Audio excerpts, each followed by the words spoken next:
this is Pure Fandom's The Fandalorian Podcast about Disney Plus's The Mandalorian. Yeah. I'm Liz Prue, one of your hosts. I am joined by my co-host, Mike Bonney. What's up, Mike? Hi, guys. Hi, everyone. And Eric Prue. Hi. Hi. Oh, what a lovely greeting. Yes. So, this is... It's like going down right now. We have episode 4, The Siege, right? Episode 4, The Siege. Mm-hmm. We learned a lot. We're gonna break it all down. And next week or this week, Friday, Black Friday's episode. I'm not mistaken, right? Like we're not missing anything or skipping a week. Like no, it's right. This Friday. Episode 5 is rumored to be called The Jedi. Ooh. I think we all know. What Jedi could they possibly be? I don't know. About? What do you think, Mike? What do you think, man? Well, I mean, I think we know that it's going to be Ahsoka, but I mean, technically, she's not a Jedi. If we want to go down that route. Well, technically, she's not in the Jedi Order. I think there is some debate as to what being a Jedi, being defined as a Jedi. I mean, she says she's not a Jedi. That's her. She's denying what's up in here. I mean, Come on, that definitely seems a little nitpicky. I mean, it's clearly her, right?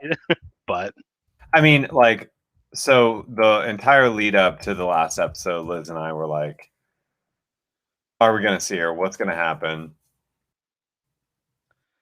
And of course, they were interrupted. We'll get into that, but there's no pot that we won't see Ahsoka in this episode, right?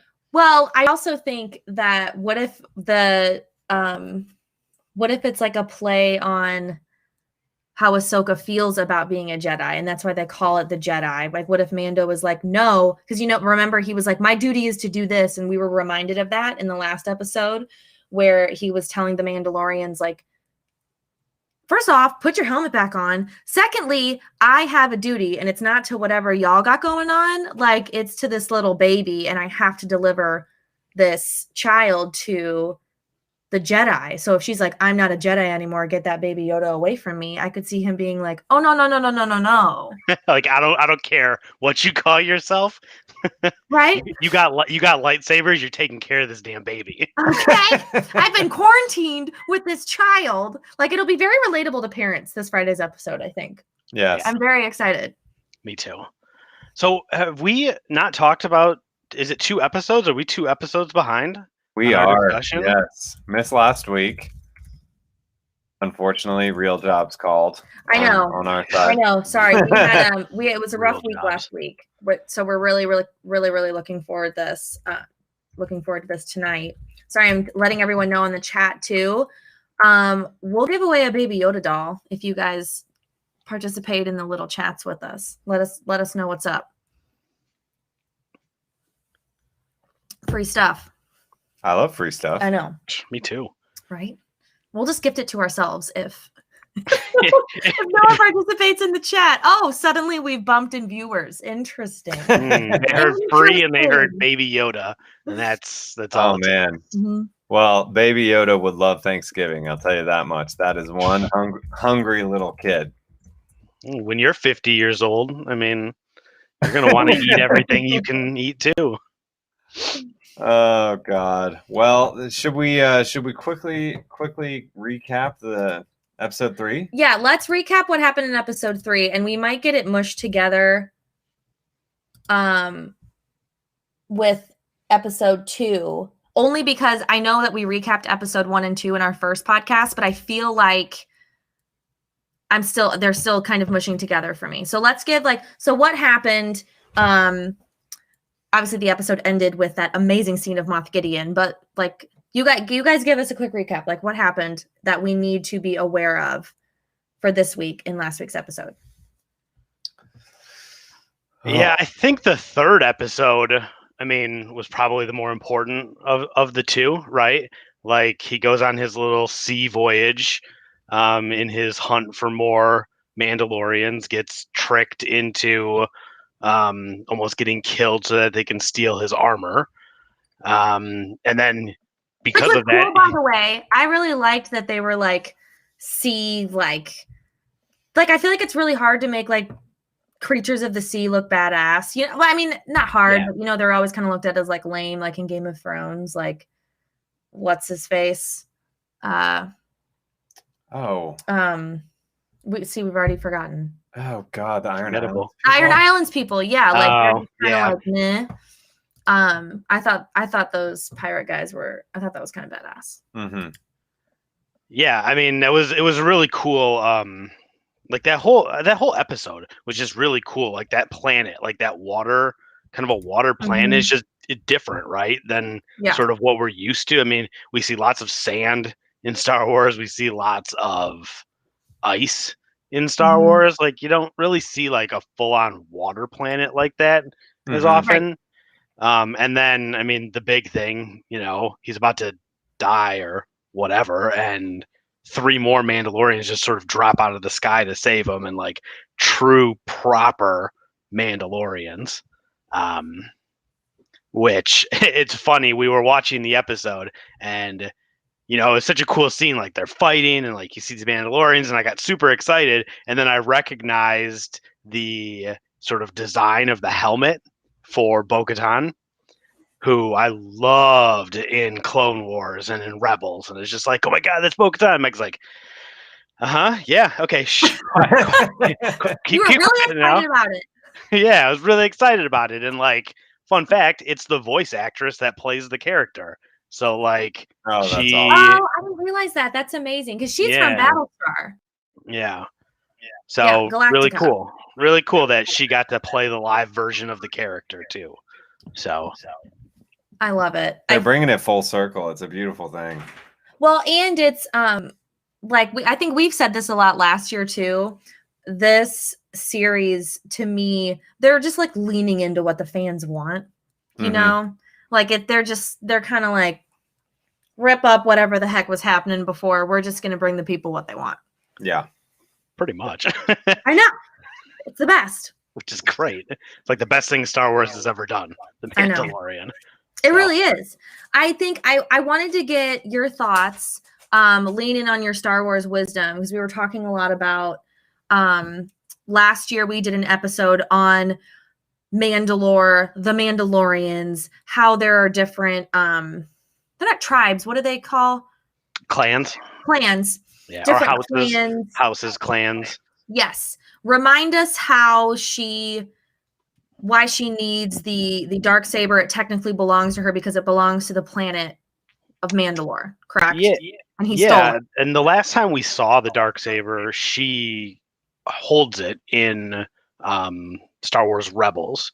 I mean, we see it throughout Clone Wars. We see it a little bit in Rebels as well. And basically, they've kind of come to this belief that, you know, whoever holds the Darksaber is like the true ruler of Mandalore. I mean, you see Darth Maul hold it, and then you eventually see her hold it, which I think is why people thought maybe she was dead. When you saw Moff Gideon have it, like, well, he must have pried that out of her body, like out of her cold, dead hands, which clearly isn't the case. And you can see it in the episode why she's like so hell bent on getting it back, right? Like she's the ruler of Mandalore. She wants that what was taken from her, and she knows it was him. Like she was like, "Where is he?" Yeah, like I know who has it. Yep. So, okay, so the fact that there were 3 of them, Mandalorians, brush us up on refresh our memories. Are these Mandalorians that are always just with her? Are there more that are following her? Like, where would they be right now? I mean, that's a good question because we don't really know the state of Mandalore at this point. I mean, the last time we saw it in Rebels is still during the Empire. It still exists as sort of a empire, you know, or I guess not really a colony, but you know, it hasn't been destroyed at that point. There's still plenty of Mandalorians walking around. I mean, I think we get the impression from sort of like the Great Purge and all that stuff that they've mentioned that something happened, and the fact that she's lost the Darksaber sort of implies that their planets kind of been hurt by the Empire, or at least the post-Empire, these new Imperials. So I guess we don't really know how many of them there are. I mean, these 3 are the only ones we've really seen. But you have to assume at least maybe there's a few others out there. Right. Maybe not quite in the numbers that we saw during like the cartoons. Do you think well, sorry, you have a question? I saw you move. Can't move. Okay. No, I have a lot of questions. I mean, I think I don't know much about the clans and kind of obviously we've talked about it to some extent, but I thought that dynamic was interesting. He doesn't know either. The fact that he was like, she told him. It felt a little too relevant to the current kind of climate of today. It's like, oh man, is like Mandalorian considered this extremist, like way over the top, sort of, on one side of the spectrum, and should we look at him differently? Is he like, you really start to, it kind of puts into question to those that don't know kind of the backstory of what happened on Mandalore, especially between the clans. Anyways. Well, I wonder if, so I don't know if this is like ancient times or not so ancient, but Mandalorians and Jedi did not play nicely together. Like they're not friends. Right. So a couple things were interesting to me. The Mandalorian on, oh my gosh, what's the planet that Kara is on right now? Oh, and Navarro. Kara Weathers. Yeah, Navarro. Mm-hmm. Yep. The Mandalorian that was there that tasked him with taking the child to the Jedi. That was interesting to me, considering the past of Mandalorians and Jedi. In addition, when he Mando told, I'm sorry, what's her name again? The leader, why am I, is my mind? Bo-Katan. Yeah, told Bo-Katan that what he was doing, and the fact that she wasn't like, whoa, because she already like gave him backstory on just Mandalorians. I thought it was interesting that she didn't say the same, like, that's weird that you were tasked with that because they're kind of like our mortal enemies. Yeah, I mean, but I guess from her perspective, I don't know that they would be, I guess, like mortal enemies the same way. Okay. Like Ahsoka, it was kind of her friend. Ahsoka helped her in Clone Wars sort of liberate the planet from Darth Maul. Was she a Jedi? Oh wait, no, duh. That was what we just saw in Clone Wars. Yeah, so she had left the Order, but she still went to help them. That's right. Okay. I mean, I don't know that they have like a great love of the Jedi, but I think like the days of warring between them had already passed, which sort of leads into, this is the way group, this cult, I guess is what she called them, right? Yeah. Like they're extremists. She called them Children of the Watch, which, that the fact that they consider Jedis to be enemies, the fact that they seem to be more like extremists sort of implies that they're like an offshoot from Death Watch, which is like a sort of like really extreme sect of the Mandalores who like want to go back to like the old warrior ways. So the fact that they consider the Jedi to be enemies sort of leans into that. Okay. That this is probably like an offshoot of Death Watch rather than like the, legitimate Mandalorian government. Interesting. Well, I'm wondering now so let's just do like a quick like timeline check. The Clone Wars, the last 4 episodes of Clone Wars, the most recent, which were amazing. I know we say this every time, next to Mandalorian, like the best Star Wars ever. Where is that in relation to what's happening right now? That's after this, correct? That is before The Mandalorian. Mm-hmm. Those episodes take place right at the end of Revenge of the Sith. Yeah. So then this whole it's order 66. So the purge is after all that. Yeah, so the last 4 episodes of Clone Wars where they go through Order 66 is sort of like right at the end of Revenge of the Sith. I keep wanting to say Return of the Jedi. That's not the same movie at all. Revenge of the Sith. So that's right after that. This show is 5 years after Return of the Jedi. We see Mandalore kind of whole at the end, towards the end of Rebels, which is like during the Empire. So it's like, I don't know exactly where that fits in. Somewhere around in between Empire Strikes Back and Return of the Jedi, somewhere in that range. So I think you have to assume the Purge is somewhere like after Return of the Jedi and before this. Yeah. So like, because it kind of feels like Moff Gideon committed the Purge. Like he's the one responsible for it. Like the Empire fell. He tried to take power, and part of taking power was him trying to destroy Mandalore. That's sort of how it feels. Like they're setting up the timeline, but we don't really know the exact timing. Do we think we'll get answers this week? I mean, meeting Ahsoka, she'll have a lot more insight into the bigger picture, potentially. That's a good point. She should. Well, she should, right? She should know something about, I mean, she was there for the fall of the Republic. I mean, I guess she's probably been kind of hiding out, though, during all this Empire, because nobody's really seen that much of her. Right. Yeah, true. Minus, her bits in Rebels, but who knows what she's been doing for the last, 7 or 8 years. She's just been hiding out.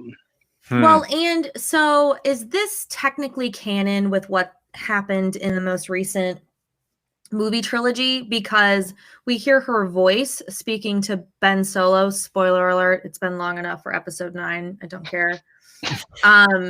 We hear her voice, and to me, that's just when you're a Force ghost where you're speaking, right? Like that couldn't just be like her off chilling in another planet somewhere talking to Ben Solo. Probably not.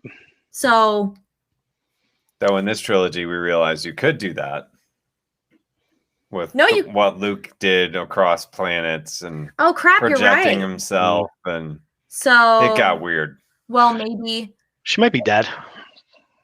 Yeah, she's probably dead though.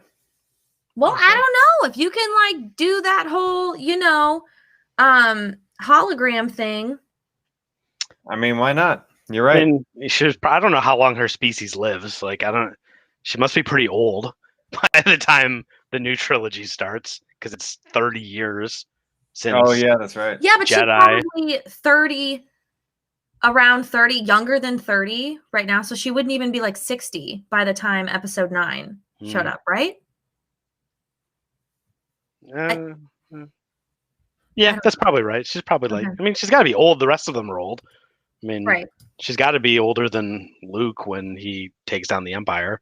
And she seems old when she comes back at the end of Rebels in like her weird Gandalf staff and hood. The Gandalf staff, that's where you're like, I'm maturing. I am entering my wiser years. I mean, she doesn't have hair. She's got those like things that hang down. I don't know. I don't know how you judge those. Like in age, like based on how far down they go. It's like a tree, like the rings. I don't know. Okay. She's not young. Right. Right. Okay. To humans in human years. In human years. Right. In human years. Okay. I want to bring up something that we talked about in the last podcast a little bit, because some things happened in the last episode and in episode 2 that would lean into the theory that Baby Yoda could be evil. And I think this is a larger discussion as to whether you are born dark on the dark side, or you kind of like become that, or if we're all a balance of each and we just have to learn how to not give in to, blah, blah, blah, blah. but I'm curious if you guys still think that Baby Yoda could be evil or lean towards the dark side. Because, he's like, I think he's acting really kind of like, he's not intentionally being malicious, like eating those baby eggs and like doing all that other stuff, but he's just more like mischievous right now. But what if he gets to those angsty years where it's like teenager type angst and what happens then when he loses his shit? What is he bad? Is he good? Will we see that happen? Is that the point of the series? Like, I think it probably is the point of the series. I mean, it is essential that he has to get to Ahsoka at this point because she's the only living person that can train him, probably, right? To not be bad, to not give in to the ways of the dark side. So that's probably why that one Mandalorian was like, you need to take him to a Jedi, or like this could end really bad for everybody. Maybe. Yeah, I mean, that's got to be it. I mean, I don't think he's evil. I think he's just a small child with no real concept of his actions.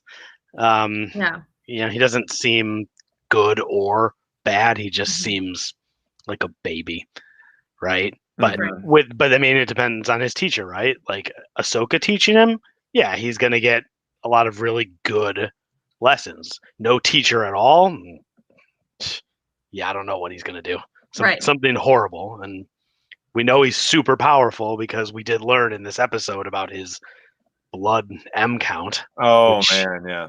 For a moment, I was like, they are not going to drop the M word. Do not drop the M word. I can't believe it. I don't even. What did they say? They didn't say midichlorian, but they said something. They said his M count, that he is the only creature with a high enough M count. Yeah, he said. Oh, I thought you were saying that as a joke.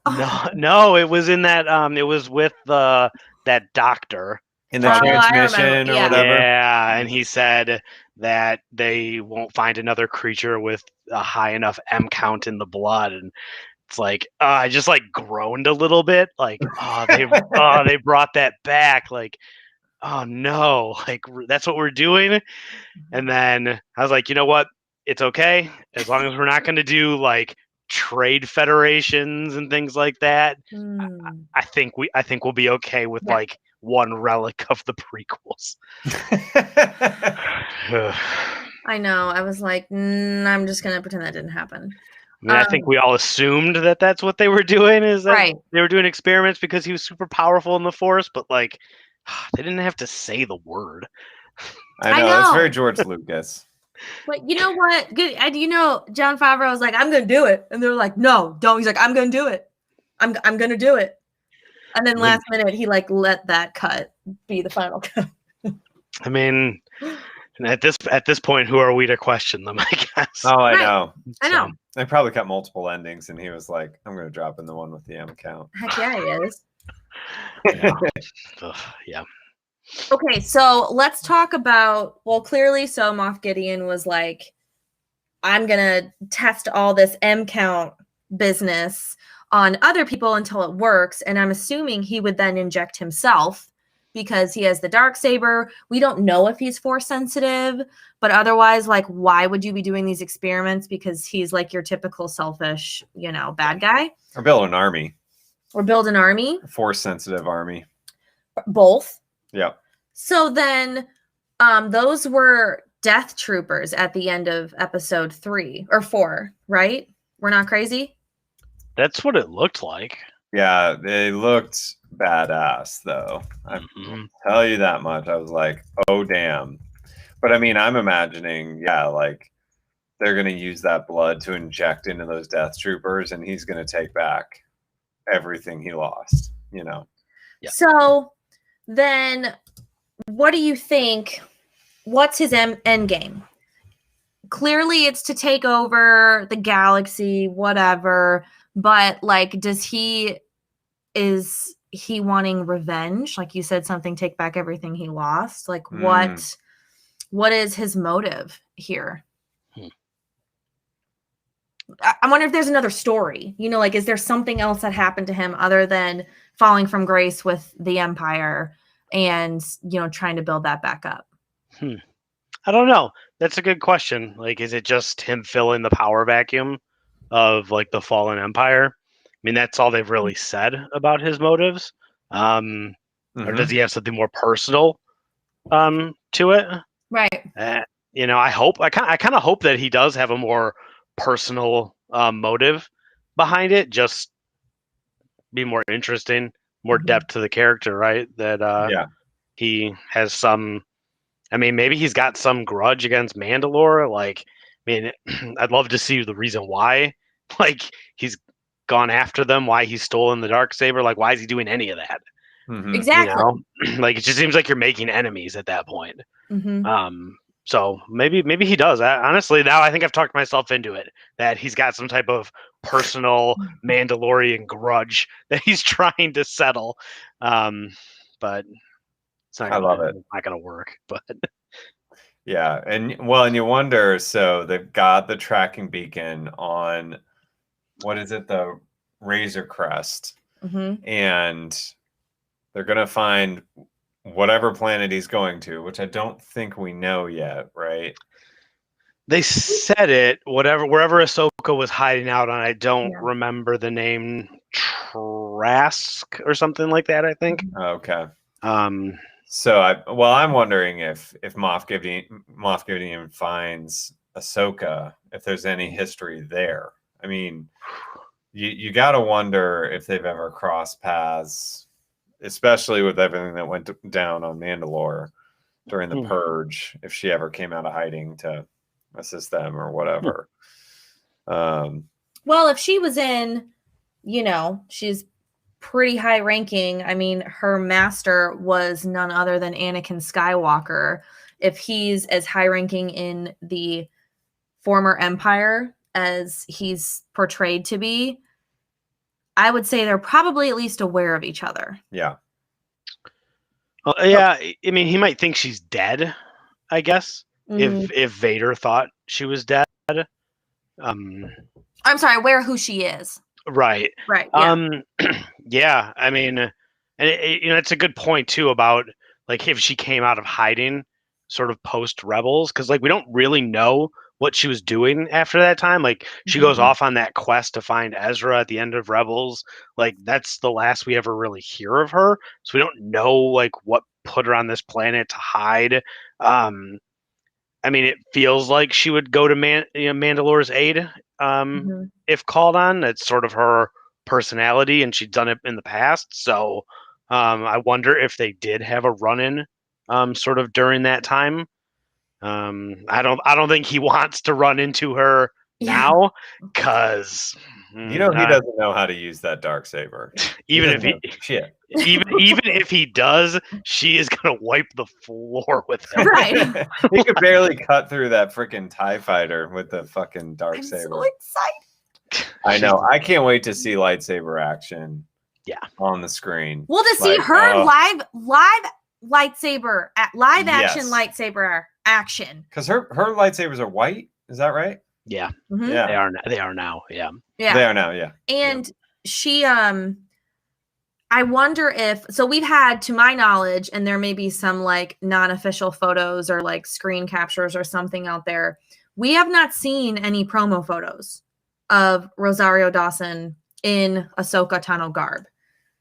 And I would also assume she's been training, like doing some of her own fighting stunts. I don't know. I am so freaking pumped. Like I haven't been this excited since Game of Thrones. Like I'm so pumped. Same. Yeah. And I actually read something that, in the trailers we've seen for The Mandalorian, all the scenes were from the first 4 episodes. Oh, that they haven't actually shown anything from the back half of the season. Oh, God. So like not even just we haven't seen Ahsoka like photos in live action, like we haven't seen any, like we don't know what the plot is supposed to be for this second half, which I mean, and man, good on them. I don't know how they keep any of it under wraps.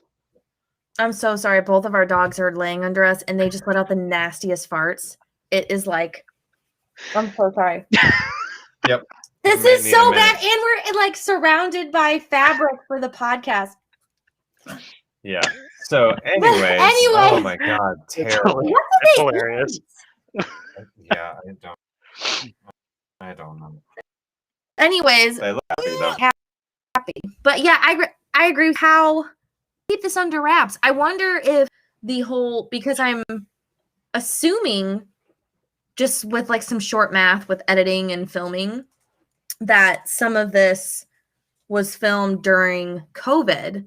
So sets would probably have been even more private and more secure. Mm-hmm. I think it was before COVID, actually. All of it? I think almost all of it, if not all of it, because Wow. I thought that's the reason they were able to actually even launch this in October, is because they had filmed like most of what they needed, and it was just a matter of like post-production editing and things like that. Reshoots. Because like I think they're filming season 3 now. Oh, so okay. Like, maybe that's where I'm getting mixed up, thinking that they're filming now and we're technically, still. So I thought they did it like, I mean, maybe not all of it, but almost all of it. But I mean, you got to give that show a ton of credit. Like, they kept Baby Yoda under wraps for all that time. They really did. They haven't leaked photos of, I mean, Ahsoka. Like, we don't really know what the plot of the last 4 episodes is. No. Even like, it's you got to believe that Favreau's taken a lot from the Avengers, Marvel. I mean, he was in that world. He kind of probably saw all the ways they kept secrets, and it's awesome because when you see those bombs dropped, like, why the hell didn't they keep freaking Palpatine under wraps for episode 9? Like, that was just stupid. Yeah, like showing that in the trailer, I was like, so dumb. No, there's got to be some mystery. Like, everyone would have gone to see it.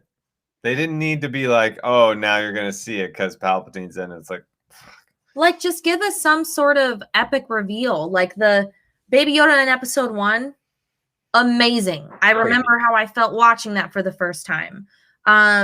Seeing, Avengers Endgame, like all the stuff that they kept under wraps there. Like, it's just, it's so good. It's so much better that way. I don't know if you guys, this is kind of not obscure reference, but this always pissed me off, and I should have taken it as a sign as to what the movie was going to be like. But for X-Men Apocalypse, the final trailer, they did the same thing that episode 9 did with Palpatine, where they showed Wolverine. They showed Hugh Jackman in his like cameo scene.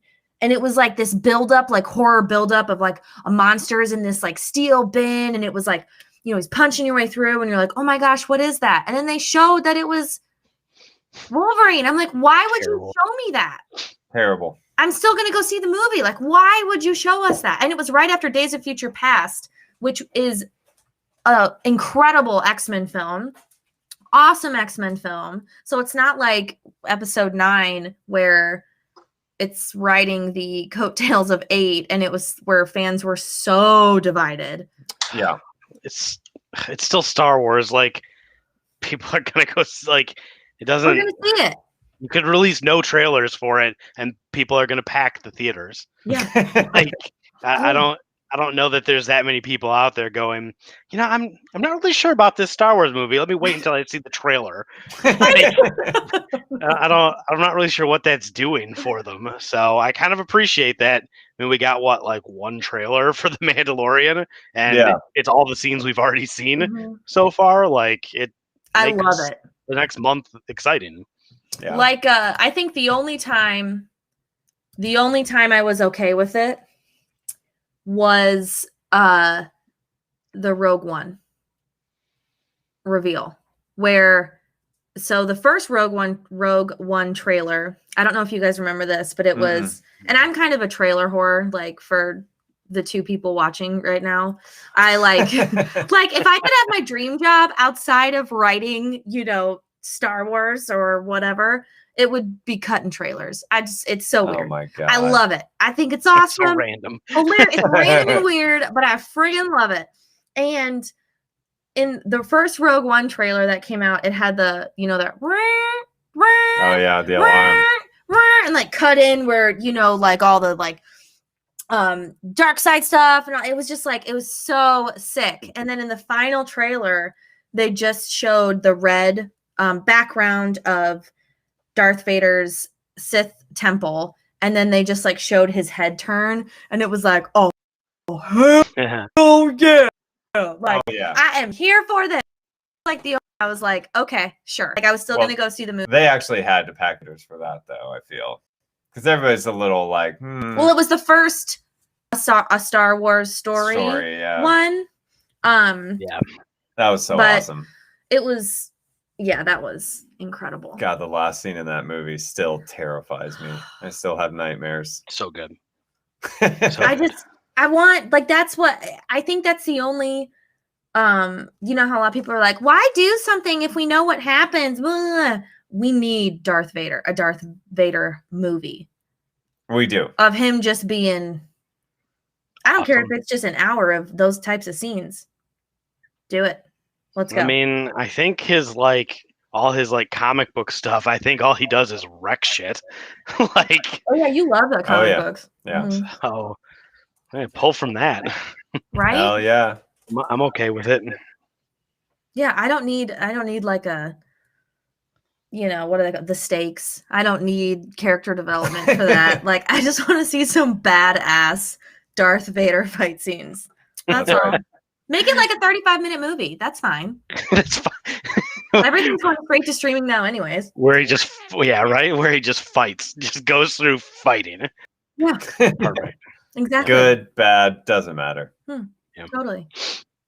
Okay, so are you guys going to be pissed if we don't see Ahsoka on Friday? Yes. Yeah. Yeah. I expected it not to be this week. As soon as the third episode was over and they were like, go to this planet and find Ahsoka, first thing I said was, yeah, they're not going there right away. Like, there's for sure going to be a detour.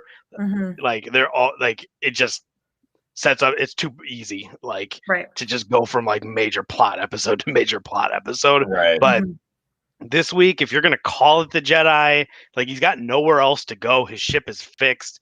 Like, if they make another stop because he gets sidetracked along the way, like, that's going to be really annoying. Yeah, I'm going to be really annoying. Agreed. Same. Yep. I want to ask our viewer that stuck with us the whole time, I think, Paul Dambeck, you still with us, man? There's like a 10-second delay, so I'll give you a second to respond. What does he get if he is here? If he is here, I told him you could have a free Baby Yoda doll. Stuck with us. That's so cool. I know. It's not my Baby Yoda doll, is it? Yeah, I'm gonna ship yours. No. So, it's not. I'm not sure, Paul, if it's gonna be this one or not. Because I pre-ordered this one. Oh, sorry. I pre-ordered this one. Look how cute that is. That's cool. Yeah.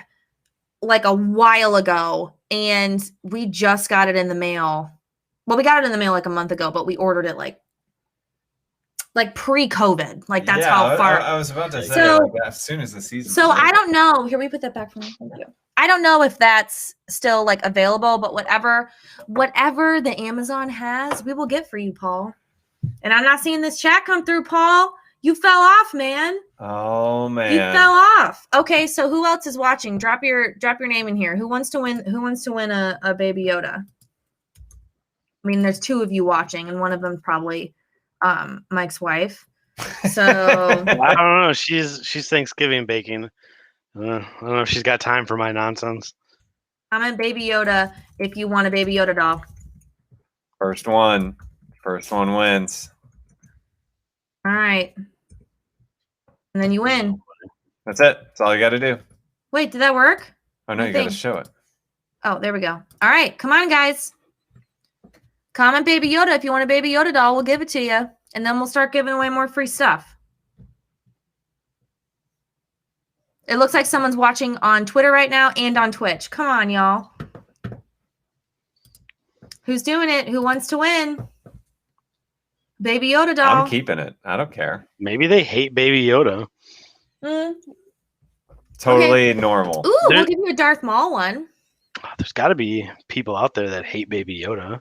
I don't really know who they are, but right? I mean, there must be at least one. All right. Also, is it bad after the last episode that like the first thing I wanted was cookies. Like, Those little macarons look so delicious. yeah, I kind of told Meg, I was like, hey, you haven't made those in like a really long time. Wouldn't now be a really good time to make them? So Oh, Lindsay's on. Of course she's Lindsay. on. Yes, Lindsay of Pure Fandom. You guys, she's amazing. Check out Lindsay on purefandom.com. She recaps all the Arrow stuff, y'all. Still, love her. Lindsay, we're about to send you a Baby Yoda doll. Do it. Ain't nobody else commenting on this. All right, Paul. Paul, I was like really, I was pumped. I thought he stuck with thought us. He'd stick with us. That's okay. That's all right. Lindsay, I'm going to send Paul you a Dan pop doll. back, more like Paul don't back. Hey, we don't hate on our viewers. We're just saying you're missing out. Yep, that's right. You're missing out big time. All right. Any other theories, guys? Any last minute thoughts here? We opened up some good windows. Moff Gideon could have like some crazy background we don't know about. What was his motive for Mandalore? What's his motive right now? Do him and Ahsoka have a past? is he going to turn around the second he sees her? I would. He should. Yep. Absolutely, he should. She fought Vader. I have a feeling if they see where he's going, they'll probably hang back because they probably know. They either know that she's there, or as soon as they find out, they're going to get the hell out of there. Yeah. We need reinforcements. Yeah. Right. I mean, and she people ain't gonna do it. I mean, she fought Vader, so like. Yeah. I mean, my question is like, how are we going to meet her? Is she just going to be like chilling in a cantina? Is she going to be, are they going to trespass and find her, and then she's going to like whip out the lightsabers and like chop something up and absolutely terrify all of us, and we'll be like, damn. I hope so. I hope it's all of that. I hope she's living in a swamp, like Dagobah style. Yeah, like original Yoda. Mm-hmm. Yeah, I don't know why, but I don't know.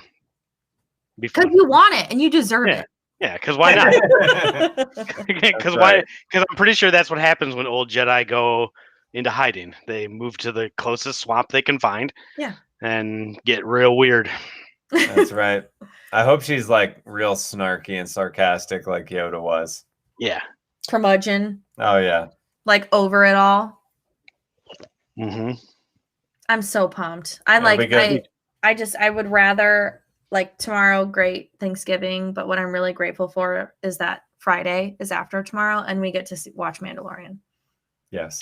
Yep. Mm-hmm. Oh, I'm gonna watch it super early too. We should see this. Mike, you're in such a good spot because your girls, you can be like, hey, please be quiet and play on your iPads and let me enjoy this. Our girls aren't there yet. They're in the screaming phase where I'm sure they're still in the screaming phase at the age yours are now, but they're in the screaming phase where it's like once they start, it's like howling dogs, like you can't stop. Oh, they feed off each other. Yeah, they just keep going. Mm-hmm. Now, Evelyn loves The Mandalorian. She gets really excited. I mean, she wakes herself up so early on Fridays. Goes, hey, guess what? It's Friday. It's a new Mandalorian. And go, yep, 5:30 in the morning, but that's fine. If you gotta wake me up. Yeah. So she freaks out every Friday. So I love it. How fun. She loves it. We binge watched the whole first season in 3 days before season 2 started. Just so she could get caught up for it. But yeah. That's awesome. That's so much fun. I can't wait till our girls do that. I mean, we're watching Disney Plus, but it's mainly Tangled the series. Yeah. That's fun too. Frozen, all the Frozens. We've been watching the Mariah Carey "All I Want for Christmas Is You" animated special, and it is terrible. I do not. I can suffer through a lot of the animated ones, but oh my god, it's so bad. Well, and this is coming from I am part of the Lamely, which is Mariah Carey's fandom. We call ourselves Lambs. Okay. I love Mariah. 18 number ones. That's right. Okay.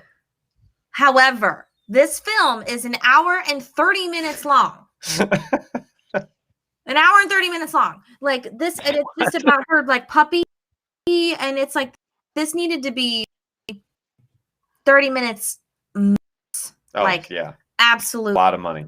Yeah, and I probably 5 times now. And I still am like, what's happening? Where are we in the plot? I don't. It's just the That dog. sounds terrible. That's what it is. Well, I don't know why the parents let her train the doll or the dog when it's like they're trying to. We don't need to talk about this right now. We need to stop. Thank you everyone for joining. Check out purefandom.com, geek out with us. We are doing more of this like live stream YouTube, Twitch, Periscope business. So if you want to do something like this about a show you love, hit us up. Email liz@purefandom.com or meg@purefandom.com and tell us what you want to geek out about. We do podcasts too. This usually is a podcast. I think this technically still counts as a podcast. I think it does. But we, and of course we do articles and all sorts of stuff. So check us out. And Lindsay, I'm going to get you a pop doll, girl. Okay. Oh, sweet. Thank you for joining. Bye.